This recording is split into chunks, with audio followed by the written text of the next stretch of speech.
Friends, hello everyone. Welcome to our channel, and in this video I will show you and tell you how you can add stickers in Snapchat app.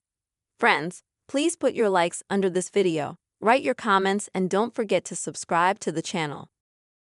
So, let's get to our topic. And first of all, please open the gallery on your phone. And here, in order to select some sticker to add, first select the photo that you'd like to take the sticker from. Next, you need to press and hold for a long time until the object is highlighted.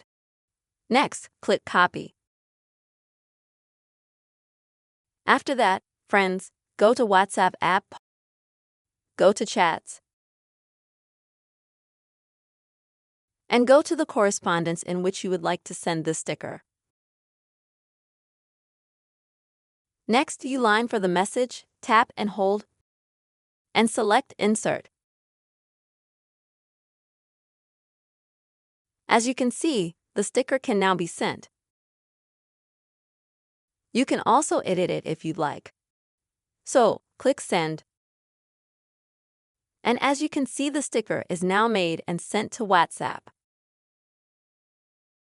Also, friends, you will have this sticker in your All Stickers because it was created automatically, and you will be able to send it on any social network.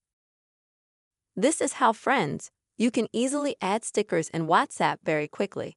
I hope this video has helped you and was useful to you. Please, friends, put your likes, write your comments, and see you soon.